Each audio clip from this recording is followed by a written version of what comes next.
अभी कुछ ही दिन पहले मेरे मुंह से एक दांत निकाला गया। थोड़ा दर्द वाला तो था, लेकिन निकाल दिया क्योंकि बहुत दर्द दे रहा था।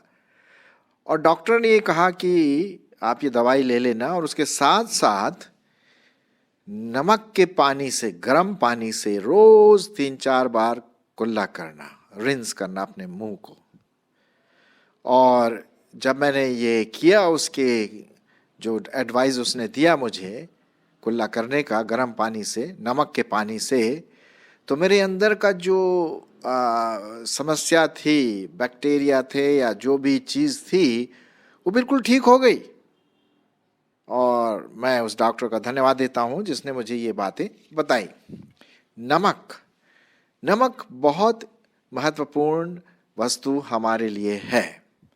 और जैसे कि आप इस डायग्राम में, इस पिक्चर में देख रहे हैं, 2 चीज़ें यहाँ पर दिखाई दे रही होगी, एक तो नमक और दूसरा आग। आज मैं परमेश्वर के वचन के आधार पर इन्हीं 2 बातों पर आपके सामने कुछ बातें रखने की कोशिश करूँगा।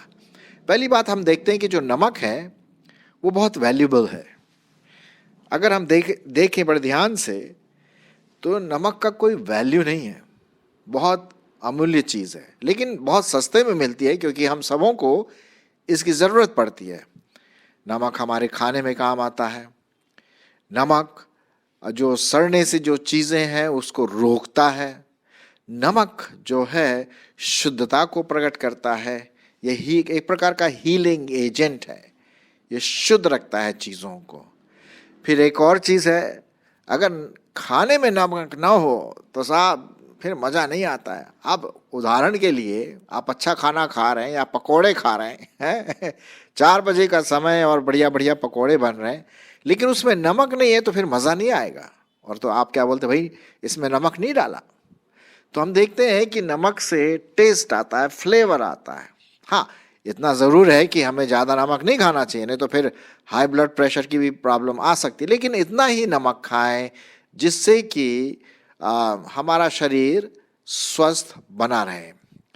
तो जैसे मैंने कहा कि नमक बहुत मूल्यवान चीज़ है, और लेकिन बहुत सस्ते रूप में हमें दुकान से मिल जाता है। ये बहुत अच्छी बात है। ये एक प्रकार का गिफ्ट है परमेश्वर का कि हम नमक को बड़े आसानी से प्राप्त कर सकते हैं।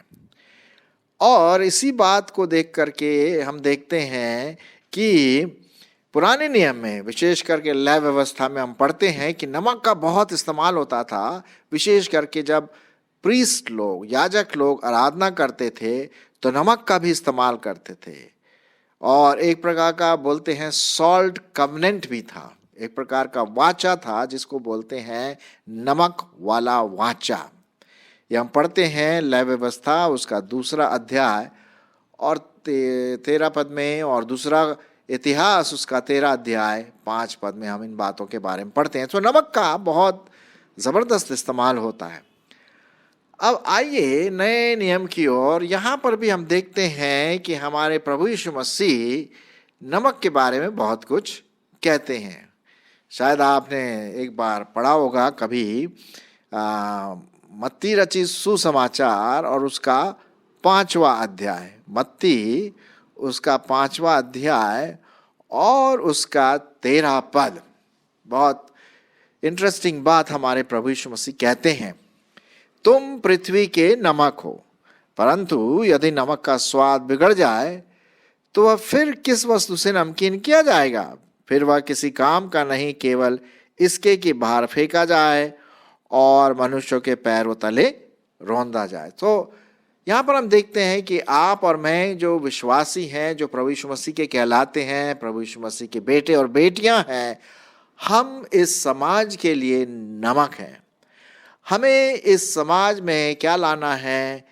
शुद्धता लाना है, पवित्रता लाना है। हमें चीज़ों को सड़ने से रोकना है। चीज़ों को सड़ने से रोकने का मतलब है बुरी चीज़ जब हमारे समाज में आती, हमारे जीवन के द्वारा उसमें अच्छी चीज़ें लानी है। अच्छा, इसी के साथ साथ प्रभु यीशु मसीह ने एक बात और कही जो मैं आपके लिए पढ़ूंगा। वो पाया जाता है मरकुस रचित सुसमाचार और उसका 9 अध्याय। मरकुस उसका 9वां अध्याय और उसका 49 से 50 पद। यहां पर भी कुछ नमक के बारे में और आग के बारे में पढ़ते हैं। ठीक है, यहां लिखा हुआ है 49 पद, मरकुस उसका 9 अध्याय और 49 पद। यहां पर इस प्रकार से लिखा हुआ है, मैं आपके लिए पढ़ूंगा कि क्योंकि हर एक जन आग से नमकीन किया जाएगा। ये कोई नई चीज यहां पर आ गई है। पहली बात तो जब प्रभु यीशु मसीह ने कहा भाई कि तुम पृथ्वी के नमक हो, वो तो बात समझ में आ जाती है। लेकिन यहां पर प्रभु कहते हैं क्योंकि हर एक जन आग से नमकीन किया जाएगा। और इससे पहले प्रभु यीशु मसीह ये भी कहते हैं कि नरक जो आग का कुंड है, जहां का कीड़ा नहीं मरता और जहां की आग नहीं बुझती, वहां पर वे लोग जाएंगे जो परमेश्वर के वचन का विरोध करते हैं, परमेश्वर को नहीं मानते हैं, यीशु मसीह का तिरस्कार करते हैं। ये तो उनके लिए। फिर वहां लिखा हुआ है 49 में, क्योंकि हर एक जन आग से नमकीन किया जाएगा। अच्छा, अब 50वां पद भी देख लेते हैं। नमक अच्छा है, पर यदि नमक का स्वाद बिगड़ जाता है तो उसे किससे नमकीन करोगे? अपने में नमक रखो और आपस में मेल मिलाप से भी रहो। नमक जो है पुराने समय में, आजकल तो खैर इस्तेमाल नहीं होता, पुराने समय में जब दो व्यक्तियों के बीच में मेल मिलाप होता था तो वे एक दूसरे को नमक प्रदान करते थे। एक प्रकार की निशानी है। अब जैसे कि जब दो लोगों का विवाह होता है, एक नर और नारी का जो विवाह होता है, तो दोनों के बीच में एक अंगूठी की निशानी दी जाती है और उससे ये प्रकट होता है, प्रतीत होता है कि भाई इन दोनों का विवाह हो गया। तो ये एक प्रकार का प्रतीक है। उसी प्रकार से नमक भी इसी प्रकार का प्रतीक था। शांति का प्रतीक था, मेल मिलाप का प्रतीक था, आराधना का प्रतीक था, टेस्ट का प्रतीक था। सड़ने से बचने के लिए लोग इसको प्रिजर्वेटिव के रूप में इस्तेमाल करते थे। ये शुद्धता को, पवित्रता को दर्शाता है और इसका मूल्य बहुत होता है। लेकिन आजकल नमक बहुत आसानी से आपको और मुझको मिलता है। तो अब प्रश्न ये उठता है, शायद आपके सामने भी ये प्रश्न उठा होगा। लिखा हुआ है 49 पद में, क्योंकि हर एक जन आग से नमकीन किया जाएगा। अब यहां पर आग से नमकीन करने का मतलब क्या है? हालांकि कई प्रकार की विचारधाराएं हम ला सकते हैं, लेकिन एक जो विचारधारा जो बहुत साफ रीति से आती है वो है प्योरिफिकेशन, शुद्धिकरण, शुद्ध होना, पवित्र होना, सड़ने से रुकना, है ना। इन बातों को वो प्रकट करता है। अब जैसे कि मैंने कहा, नमक जो है वो शुद्धिकरण के लिए भी इस्तेमाल होता है। अब आपने शायद देखा होगा कि ये जो मछलियां हमारे नॉर्थ इंडिया में आती हैं वो साउथ से आती हैं। अब आप साउथ, आप बॉम्बे, मद्रास और इधर आंध्र प्रदेश, तेलंगाना, तमिलनाडु, इधर से ज़्यादातर मछलियां आती हैं। अब उसको सड़ने से रोकने के लिए हमारे नॉर्थ इंडिया में आते आते खराब हो सकता है, तो उसको क्या करते हैं, आइस में पैक करके फिर नमक डालते हैं ताकि वो अच्छी तरह से यहाँ पर हमारे उत्तर भारत में पहुँच जाए।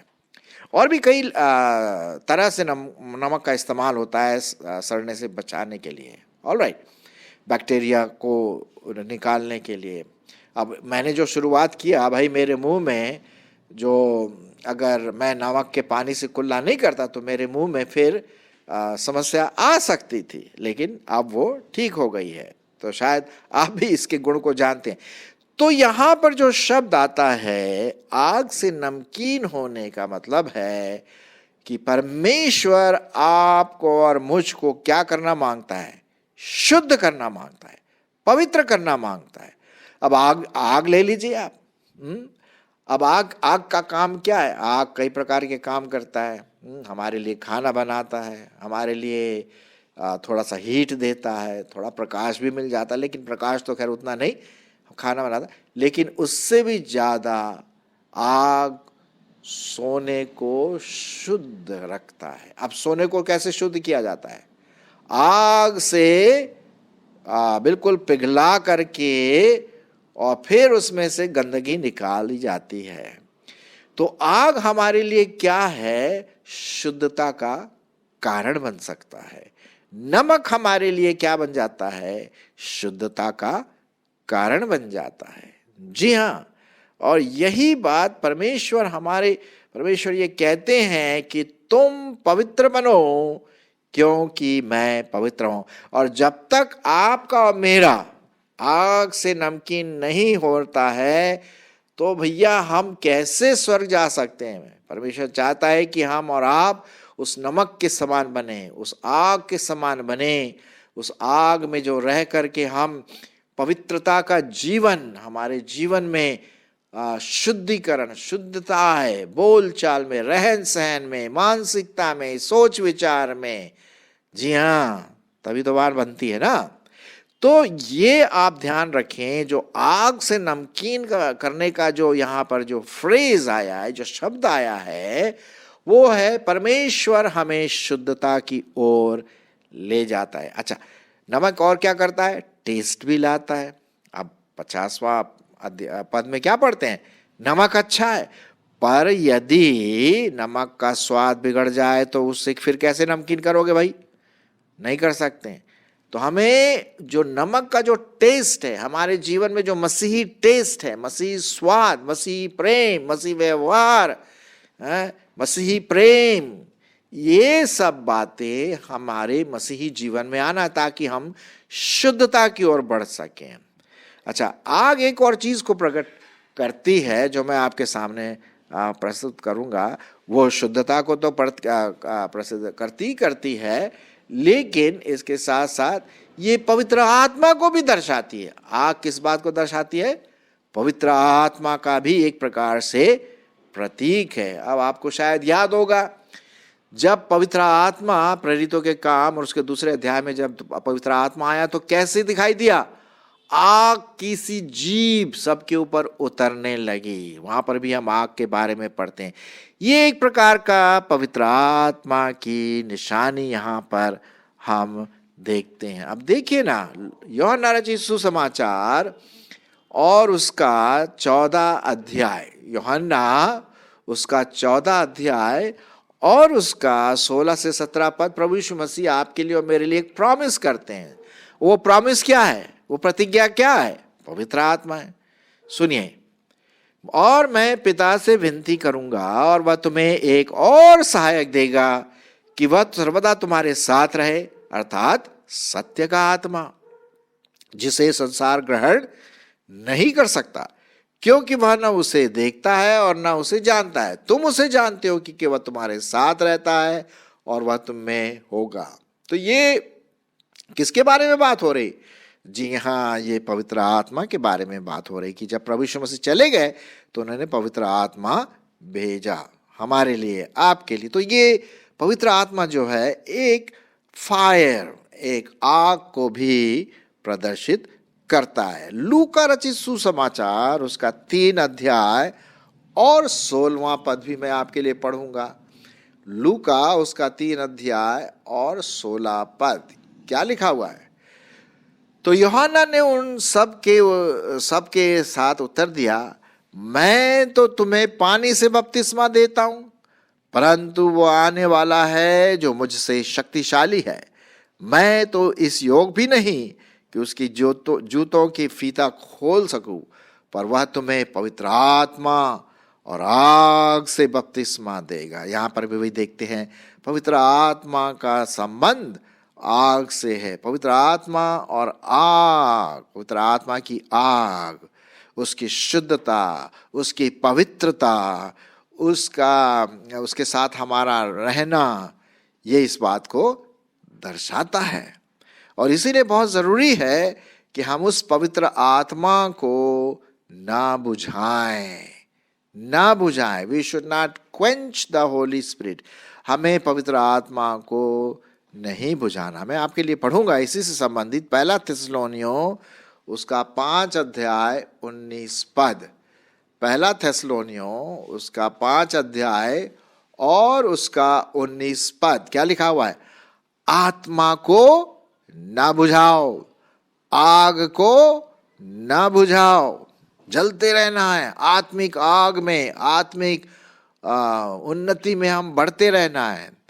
तो हम नमक भी बने रहे और आग, पवित्र आत्मा की आग में भी बने रहे, शुद्धता में बढ़ते चले जाएं, क्योंकि पवित्र आत्मा आपके और मेरे जीवन में रहता है। पहला कोरिन्थियों 3:16 में क्या लिखा हुआ है? क्या तुम नहीं जानते कि तुम पवित्र आत्मा के मंदिर हो? जो पवित्र आत्मा तुम में क्या करता है? वास करता है। तो मेरे प्रियो, हम देखते हैं जो यहाँ पर जो शब्द आया है, वापस हम वहीं जाते हैं जहाँ हमने पढ़ा था, मरकुस और उसका 9 अध्याय और उसका 49 पद में क्या लिखा है? क्योंकि हर एक जन आग से नमकीन किया जाएगा। आपको और मुझको परमेश्वर क्या करेगा?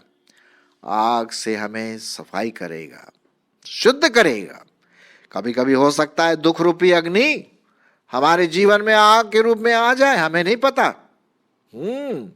अब क्या होता है, आपने देखा होगा, जब कभी भी आग लगती है तो जो जितने भी झाड़ झंकड़ और सूखे पत्ते, सूखे पेड़ पौधे सब जल के राख हो जाते। लेकिन अगर वहाँ कहीं लोहा या मेटल ऐसी चीज़ें पड़ी मिलेगी तो वो जल के राख नहीं होता है, वो शायद थोड़ा सा मेल्ट हो जाए लेकिन वहीं पड़ा रहता है।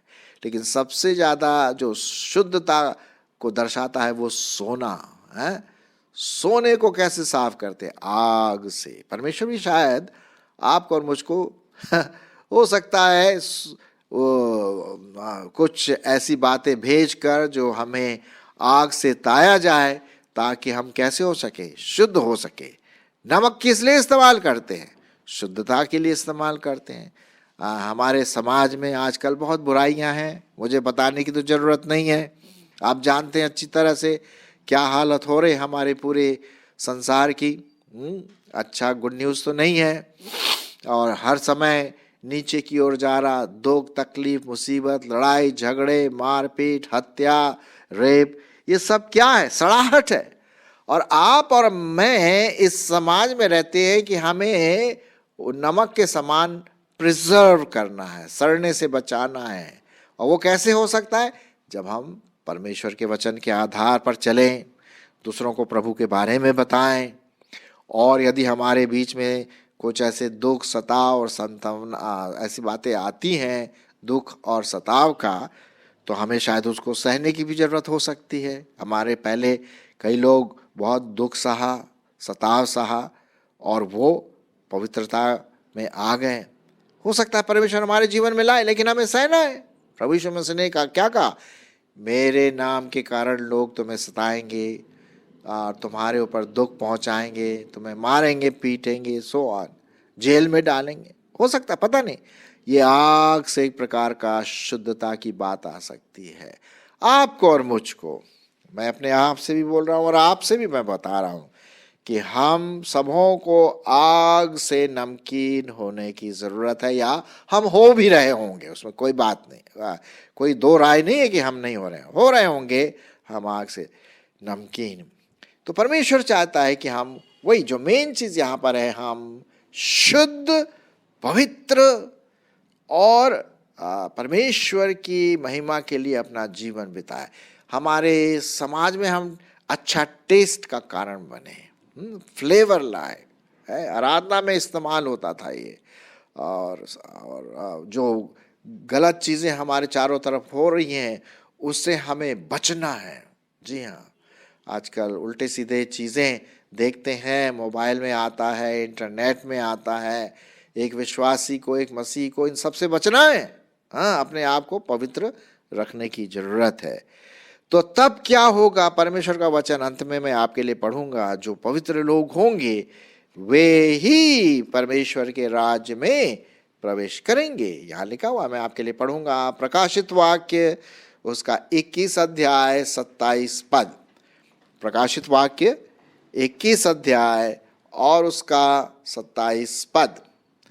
और उसमें कोई अपवित्र वस्तु या घृणित काम करने वाला या झूठ का गढ़ने वाला किसी रीति से प्रवेश न करेगा, पर केवल वे लोग जिनके नाम मेमने के जीवन की पुस्तक में लिखे हैं। और मेरी आशा है कि आपका नाम जीवन की पुस्तक में लिखा है, लेकिन मसीह होने के पश्चात भी कभी कभी समस्या आती है, और सबसे बड़ी समस्या है कि हम पवित्र बने रहें, पवित्र बने रहें, शुद्ध बने रहें, पवित्र आत्मा की अगुवाई में अपना जीवन व्यतीत करें जब तक कि प्रभु हमें यहाँ से नहीं ले जाता है। सो आइए पवित्र आत्मा को हम अलाव करें, उसे कहें तू हमें आग से नमकीन करते रहे। आमीन।